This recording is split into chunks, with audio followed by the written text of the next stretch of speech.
Good evening writ aspirants. समय ऐसा है कि आप लोगों का मार्च महीना जाने वाला है, अप्रैल लगने वाला है और 25 अप्रैल अब दूर नहीं है। ऐसे में अपने मानसिक स्वास्थ्य को बरकरार रखना हमारी सबसे पहली और सबसे बड़ी चुनौती है। मानसिक स्वास्थ्य मेरा आशय ये है कि अब आपको बहुत शांत रहना है, बहुत ठंडे दिमाग से सोचना है और आवेशित नहीं होना है, बहुत ज़्यादा डिप्रेस नहीं होना है। किसी भी चीज़ को अब आप बहुत एक सधे हुए अंदाज में लेने का प्रयास करें। हम इस पे बाद में चर्चा करेंगे, लेकिन सबसे पहले हम चर्चा करते हैं कि अब चूँकि रिवीजन फेज़ है तो रिवीजन किया कैसे जाए, सही तरीका क्या है।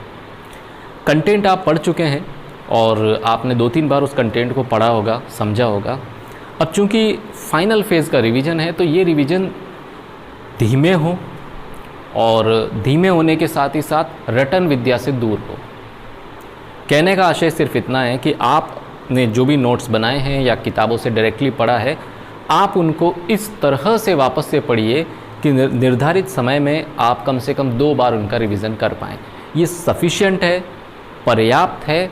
और आप अगर इस तरह से रिवीजन करते हैं कि बहुत आराम से रिवाइज़ करें, ऐसा नहीं है कि आप उसको सिर्फ पढ़ रहे हैं जैसे कि बहुत तेज़ी से हम पढ़ते हैं कि मुग़ल साम्राज्य में ये था वो था, ऐसे नहीं। शांति के साथ पढ़ें और कोशिश करें कि भले ही 1 घंटा 2 घंटा ज़्यादा देना पड़े, शांति के साथ आपका कंटेंट पूरा हो जाए।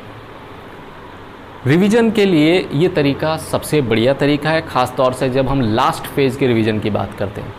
जैसे ही लास्ट फेज़ का रिवीजन लगता है, अक्सर हम जो बड़ी गलती करते हैं वो ये है कि हम बहुत तेज़ी के साथ रिवीजन करते हैं और ये सोचते हैं कि इतने समय में मैं 2 की जगह 4 बार रिवाइज़ कर लूँगा अगर मैं स्पीड से चलूँगा।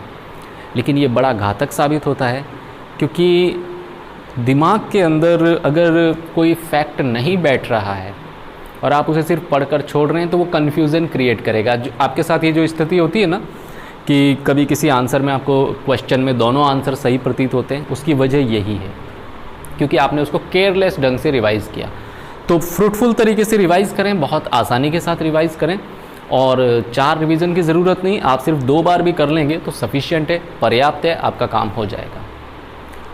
दूसरी चीज़ है इस समय मॉडल पेपर्स के अंक।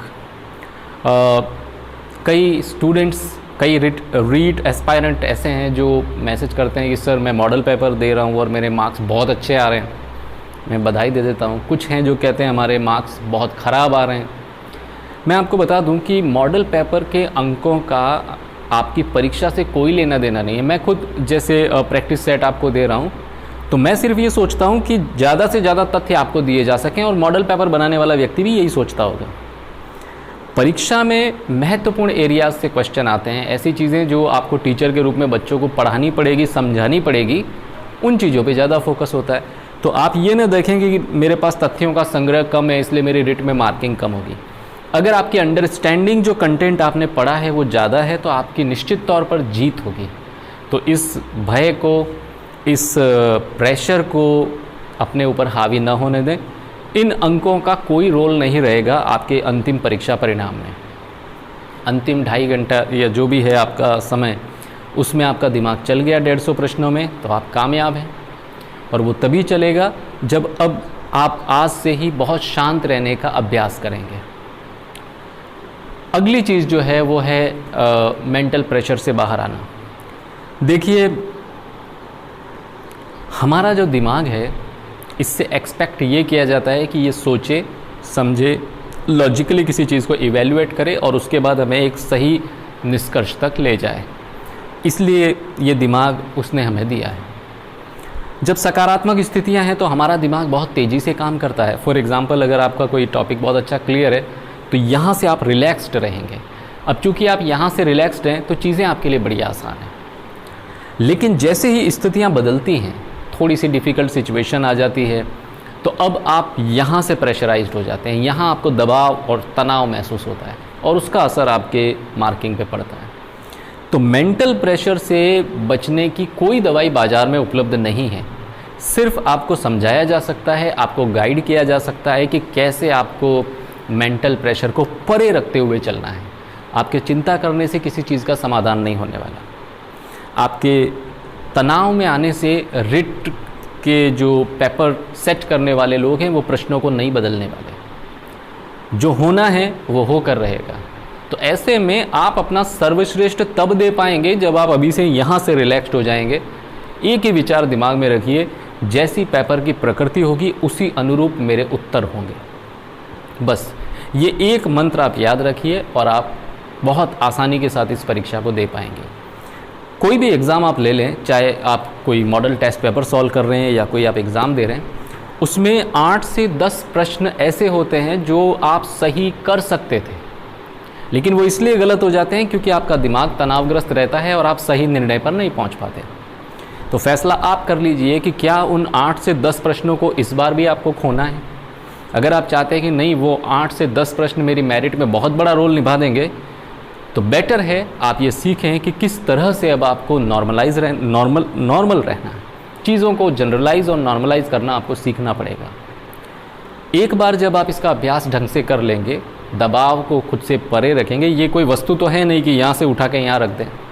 इसके लिए आपको दृढ़ निश्चय दिमाग में लेना होगा कि मैं कोई पूर्वाग्रह नहीं रखूँगा, किसी तरह का कोई प्री प्लानिंग दिमाग में नहीं रखूँगा। जैसा पेपर है उस हिसाब से मैं एग्ज़ाम दूंगा। अब कैसा पेपर है ये आप अभी नहीं जानते, तो उसके बारे में सोच कर आप अपनी क्रिएटिविटी को ख़त्म मत कीजिए। कोशिश करिए कि वो जो 8-10 प्रश्न आते हैं जो हमसे गलत हो जाते हैं और जिन्हें हम सही कर सकते थे, इस बार हमारा लक्ष्य वो 10 प्रश्न है। याद रखिए, ये रीट का जो एग्ज़ाम है इसमें 1 अंक से भी मेरिट में बहुत बड़ा बदलाव आ जाता है। आपके तो 8-10 प्रश्न इस तरह से रहते हैं।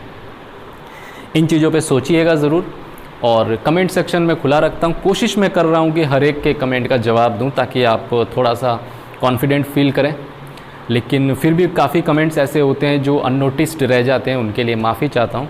लेकिन अगर मैं जवाब नहीं दे पा रहा हूँ तो आप अपने कमेंट को वापस रिपीट कर दीजिएगा ताकि वो मेरी नज़रों में आए और मैं आपको उसका जवाब दे सकूँ।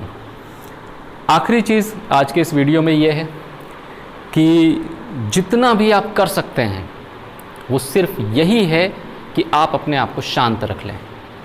इस समय आपको संयम और शांति की ज़रूरत है। बहुत धीमे रिवाइज़ करें, बहुत धीमे, और 4 बार रिवाइज़ करने की जगह 2 बार ही करें, पर्याप्त है, लेकिन शांति के साथ करें। डाउटफुल क्वेश्चन वो इसलिए डाउटफुल हो जाते हैं क्योंकि हम बहुत तेज़ी से तथ्यों को पढ़ते हैं और फिर दिमाग में कन्फ्यूज़न क्रिएट हो जाता है। तो उस तरह के 8-10 प्रश्नों को बेटर करने का तरीका है कि शांति के साथ अभ्यास करें। उम्मीद है ये वीडियो आपके काम आएगा, और आपके और कोई सवाल हैं तो आप कमेंट सेक्शन में डाल दीजिएगा। मैं कोशिश करूँगा जितना मुझसे हो सकता है कि मैं आपको जवाब दूँ। जय हिंद।